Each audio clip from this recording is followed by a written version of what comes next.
Итак, я наконец добрался до детального разбора Lego Шир под номером 10354, но в дальнейшем буду говорить просто бэкэнд, потому что Шир — это все-таки несколько большой регион, в котором проживают хоббиты, а набор все же концентрируется на самом холме и на дне рождения Бильбо. В общем, бэкэнд для меня просто привычный. Немножечко предыстории. Бэкэнд — это холм, в котором расположен дом Бильбо Бэггинса, и для фанатов это место имеет огромное значение. Как минимум, отсюда начинались великие путешествия. В 2012 году Лего уже выпускали бэкэнд с героями из «Хоббита». Этот набор выглядит несколько больше. Ну и количество деталей здесь около 2000, чуть больше, чем 2000. И цена набора составляет около 20 000, что как будто бы для такого количества деталей несколько дороговато, как по мне. Я, как фанат «Властелина колец», «Хоббита», и в целом Средиземье, конечно же, хочу какую-то интерпретацию бэкэнда из «Лего». Не скажу, что я хотел именно этот набор. Я скорее хочу построить свой большой бэкэнд с расположением комнат, как они были устроены в фильмах.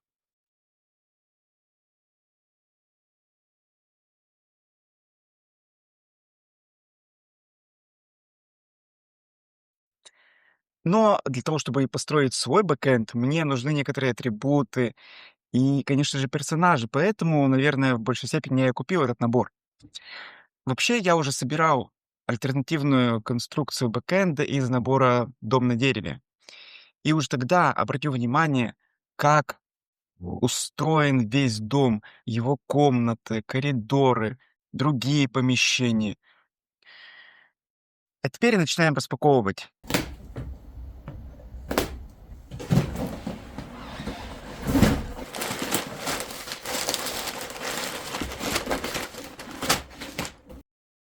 Сразу заметно, что все герои проработаны очень хорошо.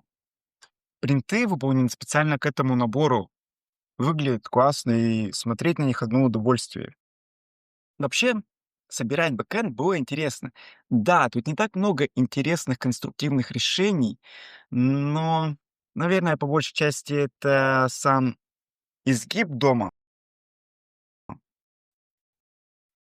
и некоторые какие-то мелкие элементы, на вроде порога в дом. Также тут есть несколько механизмов. Например, один из них поворачивает обожженный конверт и кольцо. Не самый сложный, но смотрится интересно. И второй — это трюк с исчезновением Бимба. Тут все уже довольно простенько. Теперь к самому главному. Это дизайн. И тут все очень странно. Сразу бросается в глаза, что бэкэнд выглядит небольшим, в отличие от других наборов по «Властелину колец», такие как Ривендел и Бороду. Ну и количество деталей здесь почти в 3 раза меньше. И если смотреть на общий вид, да, он может показаться несколько объемным, но когда мы поворачиваем его, то видим, что он все-таки довольно узкий.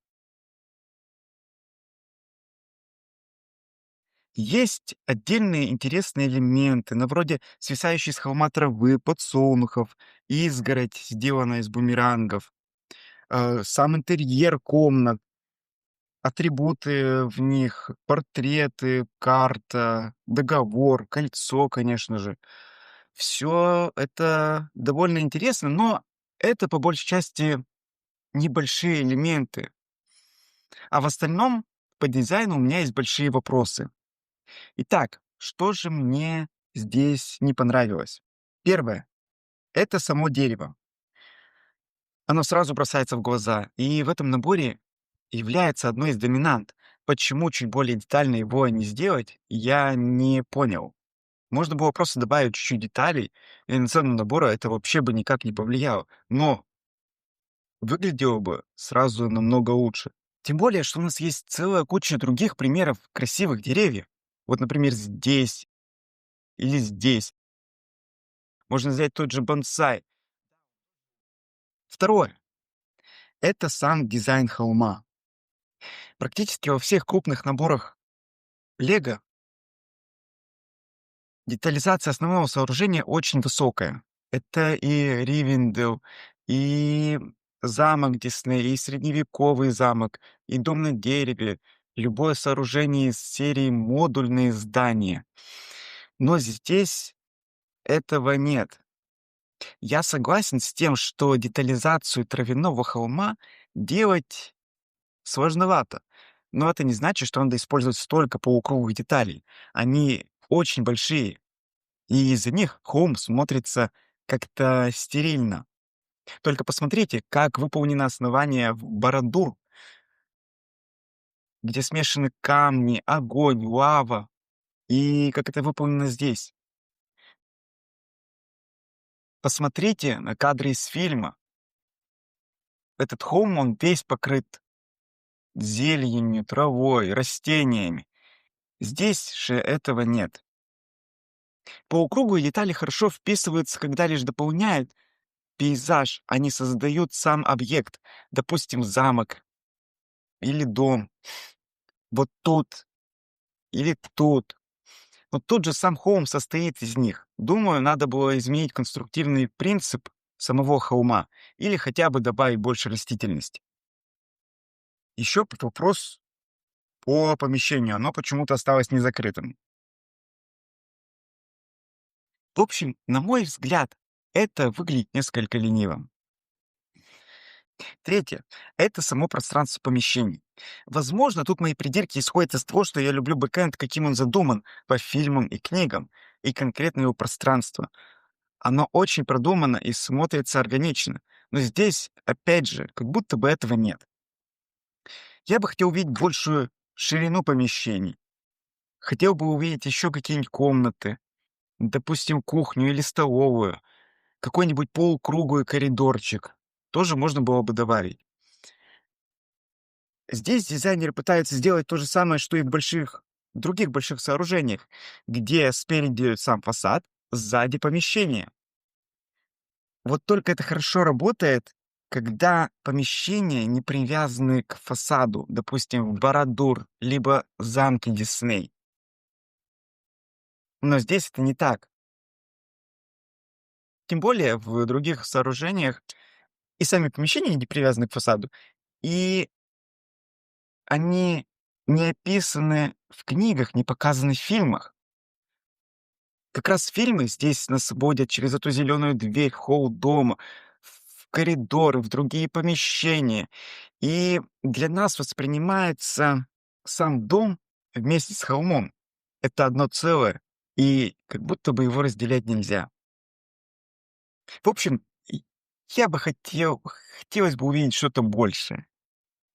Четвертое — это второстепенная конструкция, это конкретно вот это дерево. Я, в принципе, уже все сказал вот и про это дерево, которое находится на холме. Ну, конкретно вот про вот это сооружение. Я в моменте, когда его строил, я вообще не до конца понимал, что у меня должно получиться. И я до конца не уверен, что что это предполагается как дерево, потому что оно выглядит, ну, как-то, страшненько немножечко. Можно было просто объединить вот эти 2 дерева, поставить на верх холма, получилось бы, ну, гораздо лучше. Возможно, я так сильно придираюсь к этому набору, потому что вижу его потенциал.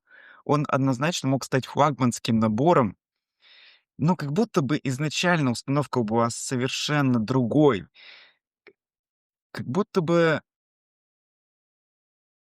создатели хотели сделать что небольшое, что по размерам и по внешнему виду уступало бы и Ривенделлу, и Барадур. А для того, чтобы сделать этот набор лучше, стоило увеличить количество деталей в 1,5 раза, за счет этого улучшить детализацию дерева, самого холма, чуть увеличить пространство помещений. И бэкэнд был бы совершенно на другом уровне. По моей формуле общий балл 6,4 — это довольно средненько. Если описать набор в 2 словах, то я бы сказал, что дизайн несколько ленив, И как будто бы в этом наборе нет души. Такой получился обзор на Лего Шир.